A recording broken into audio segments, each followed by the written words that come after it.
Bom, retornando, vamos continuar falando sobre o controlador, né? Vamos falar sobre seus deveres e responsabilidades. Os deveres e responsabilidades do controlador, ou do bloco de controle, ou do acionista controlador, ele não é o mesmo, não são os mesmos deveres e responsabilidades dos administradores, que nós vamos ver aqui na sequência as responsabilidades do administrador. Eu coloco essa aula exatamente junto, né, para que vocês possam comparar uma responsabilidade de um com a responsabilidade de outro, fica mais fácil. Então os deveres não são exatamente os mesmos, né? Obviamente que se o controlador ele exercer algum cargo de administrador, é evidente que ele vai ter a responsabilidade com o controlador e vai ter também a responsabilidade com o administrador.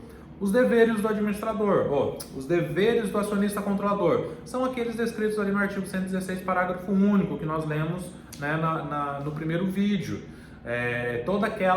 Aqueles deveres, aquelas responsabilidades para com os acionistas, para os que nela trabalham e para com com a coletividade, com a comunidade em que a companhia atua. Então esses são os deveres aí do nosso acionista controlador. Nós podemos dizer que nasce, né, quando se tem um acionista controlador, tem um direito-função. Ele tem um direito de exercer o controle, mas ele tem uma função também de dar ali os comandos à companhia, de cumprir o que está principalmente lá no parágrafo único do artigo 116. Ele deve agir no interesse alheio, né? Ele não está ali, né, na qualidade de controlador para que ele atinja os seus interesses pessoais, mas sim ele busca os interesses da companhia, que é o interesse que não é dele, é o interesse alheio. Quanto à responsabilidade do controlador, estabelecida aí no artigo 117 da Lei de SA, ele responde tanto por omissão quanto por ação, né? Juntamente aí a interpretação cumulativa entre o artigo 117 da Lei de SA com o artigo 186 lá do Código Civil, né? Responsabilidade civil, né, normal, vamos dizer assim. O artigo 117 ele estabelece um rol exemplificativo do que vem a ser abuso de poder. Tanto é que estabelece assim, o caput do 117. O acionista controlador responde pelos danos causados por atos praticados com abuso de poder. Aí o parágrafo 1º estabelece são modalidades de exercício abusivo de poder. Orientar a companhia o fim estranho, seu objeto social, ato lesivo, interesse social, levar a favorecer outra sociedade, brasileiras e estrangeiras, em prejuízo da participação de acionistas minoritários, promover a liquidação de companhia próspera, promover a alteração estatutária, emissão de valores mobiliários e adoção de políticas ou decisões que conflitem aí com os interesses da companhia, eleger administrador ou fiscal que é inapto, moral ou tecnicamente, né? Tentar induzir o administrador ou fiscal a praticar um ato ilegal, contratar com a companhia, né, diretamente ou através de outrem, né, em prejuízo, né, da própria companhia, ou seja, sem condições equitativas ou em condições de favorecimento alheio, aprovar ou fazer aprovar as contas irregulares de administradores com nítido favorecimento pessoal, subscrever ações, né, com a realização de bens estranhos ao objeto social da companhia. Esse rol que eu mencionei de maneira bem simplificada, ele é exemplificativo, ele não é um rol taxativo, certo?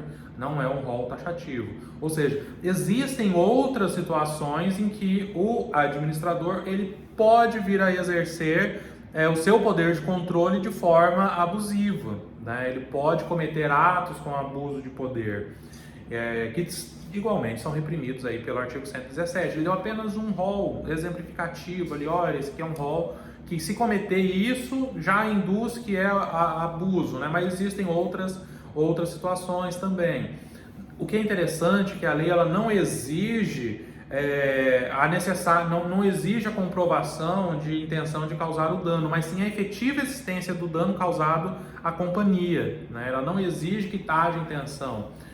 Nesse caso, né, quando a lei assim determina, ela busca uma prevalência do interesse social, né, o interesse da companhia, né, entendida aí como uma pessoa totalmente à parte do controlador, como nós já cansamos de estudar isso,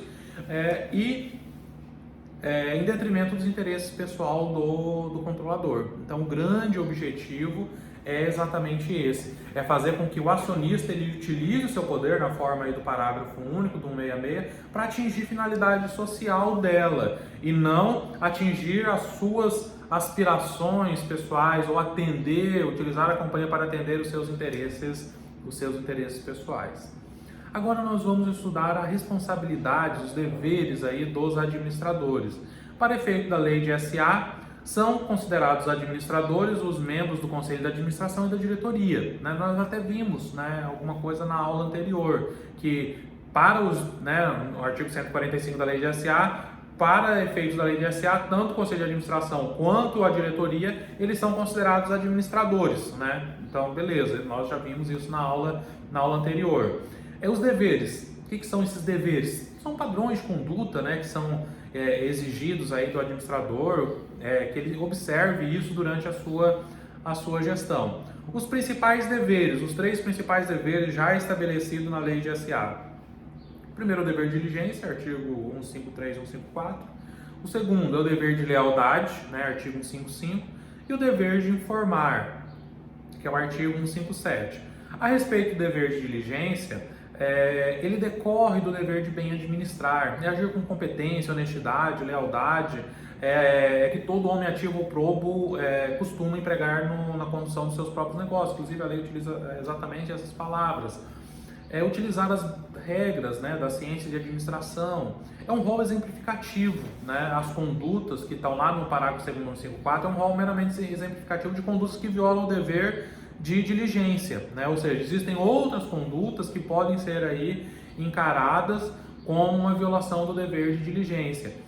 Os desdobramentos do dever de diligência são basicamente o quê? Ou seja, existem outros deveres que estão relacionados ao dever de diligência que se resumem ou que se qualificam como desdobramento dele. É o dever de qualificar-se, ou seja, os administradores devem buscar se qualificar para compreender melhor o negócio das companhias.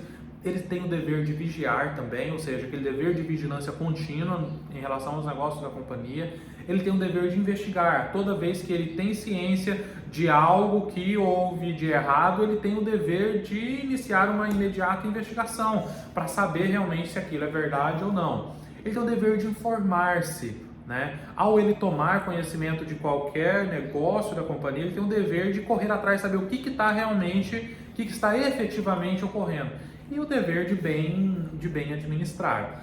Quando nós falamos dever de bem administrar, nós também temos que nos lembrar da regra do parágrafo 6º do artigo 159, que estabelece que aqueles atos de gestão eles não são passíveis de responsabilização. Há uma certa, o administrador ele pode agir de forma discricionária. Na verdade, a lei não proíbe isso. Ela proíbe as ações abusivas ou com nítida violação do dever de diligência. Mas é evidente que em determinado momento o administrador ele vai tomar determinadas decisões, ou seja, atos de gestão propriamente dito, que não vão trazer benefícios. Lá no futuro você vai descobrir, mas naquele momento o ato ele era adequado. Por exemplo, nos projetos de expansão da companhia, ele decide estabelecer uma filial em determinada região do país, imaginando, com os dados que ele tinha naquele momento, que aquela é uma região promissora. Ao final de 5 anos, por exemplo, verificou-se que foi um completo desastre o investimento da companhia naquela determinada região. Ele não tinha como saber isso antecipadamente. Ele agiu dentro do que era permitido a ele, dos dados que ele tinha, e o prejuízo que houve, ele não administrou mal, ele simplesmente teve uma fatalidade do mercado. Essas ditas fatalidades, vamos dizer assim, que ele não seria responsabilizado, não importaria numa violação ao dever de bem administrar e nem do dever de diligência. O dever de lealdade, previsto no 155 aí da lei de SA, é exigível essa lealdade do administrador em relação à companhia. Ele tem que ser leal à companhia. Tanto é que o artigo 155, nos incisos 1, 2 e 3, estabelece ali um rol de vedações, o que é vedado ali a esses, situações em que violaria aí o dever de lealdade. O parágrafo 1º estabelece, do artigo 155, o dever de sigilo, ou seja, as informações que ele obtém em virtude do seu cargo junto à companhia, ele não pode divulgar a terceiros, porque obviamente ele está ferindo aí o seu dever de lealdade. Ele está ali a ele, né, aos administradores, são confiadas uma série de informações de sumo, né, informações estratégicas, informações sigilosas realmente. Não faz o menor sentido que ele as revele. E também é proibido, né, ao administrador, em decorrência do dever de lealdade, que ele atue em conflito de interesse com a companhia.